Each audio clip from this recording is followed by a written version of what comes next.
of this change, the agony of this change. Yes, the agony of this change changeover became all the more intense as a result of the position in which the Indian states were left under the Indian Independence Act of the British Parliament. The paramountcy of British Crown, against which the princes had been leaning it should be, lapsed, and it was made clear that it would not be transferred to either of the succeeding dominions. There were three alternative courses open to them. They could accede to either of the two dominions or remain independent. This gave the prince himself the option to decide the fate of their states.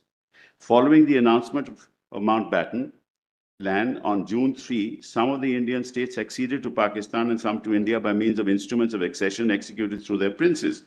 There were also some who entered into standstill agreements with either or both pending finalization of their decisions. The betrayal of the interests of the states' people had been expected following the rejections of the memorandum of the National Conference, and we in Kashmir decided to place the issue before the people themselves. This is how our well-known Quit Kashmir agitation began. The National Conference once led the people through a great struggle, and once again the ruler tried to curb it, this time with unprecedented severity. But when the whole people is one and the move it is not possible to repress them, and they do not stop until they wrest freedom and justice for themselves from the unwilling hands of those about them. The crucial date of India and Pakistan independence therefore came when I and my colleagues were still behind prison bars. The whole subcontinent was in a state of high tension and disturbance. If at that time the head of the state of Jammu Kashmir had even the slightest sense of realism or a proper awareness of the danger lurking in the situation, he would have immediately taken the people into confidence. By associating their representatives with administration, I am sure many of the complications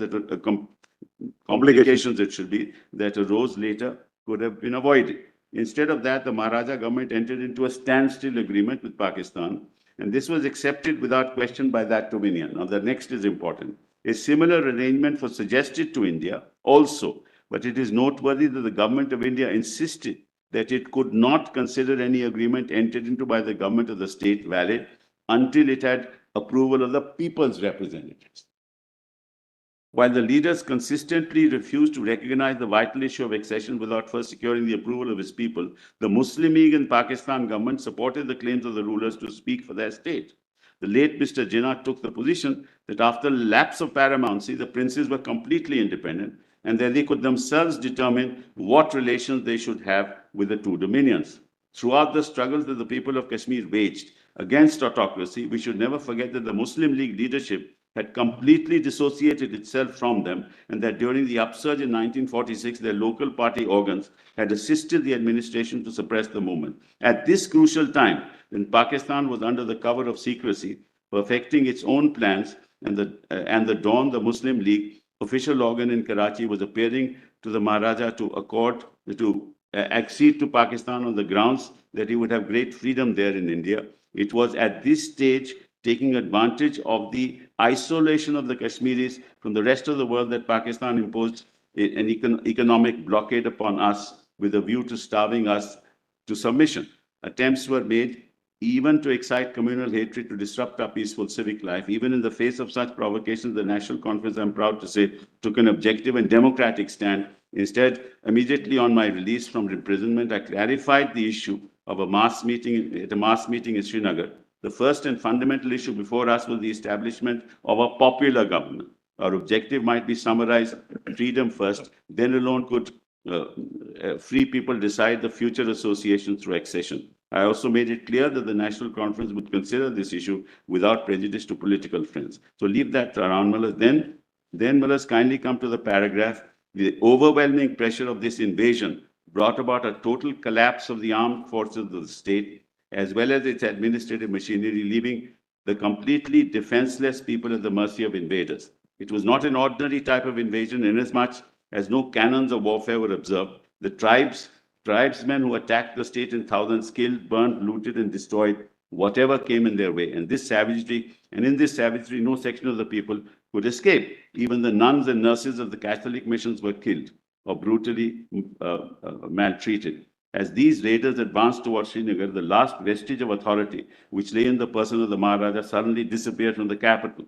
This created a strange vacuum and would have certainly led the occupation of the whole state by Pakistan troops and tribesmen if at this supreme hour of crisis, the entire people of Kashmir had not risen like the solid barrier against the aggressor.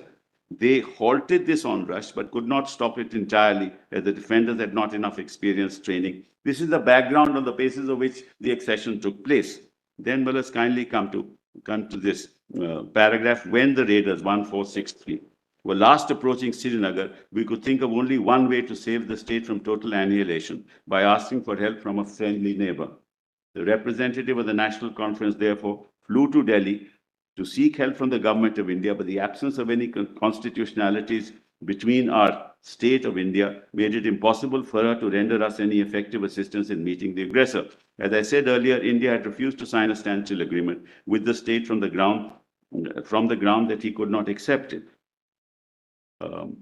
such an agreement until it had the approval of the people. But now, since the people's representatives themselves sought an alliance, the government of India showed readiness to accept it. Legally, the instrument of accession had to be signed by the ruler of the state.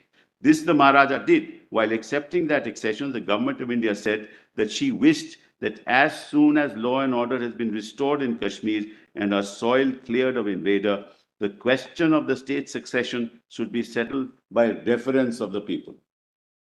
Actuated by sincere desire to avoid bloodshed and further conflict, the government of India approached the Security Council in 1948 with a plan against Pakistan. The request was simple. The contention of India was that Pakistan was responsible for the invasion of Kashmir and was continuing to help the raiders who had been employed as mercenaries. And it was further said that legally bound, as India was to clear the Jammu and Kashmir state of raiders, might be constrained to pursue the invaders to their bases in Pakistan, which might lead to still bigger conflagration. India therefore wanted the Security Council to dispose of the case as quickly as possible in the interest of justice. That's how the question of plebiscite Mullas came before the Security Council.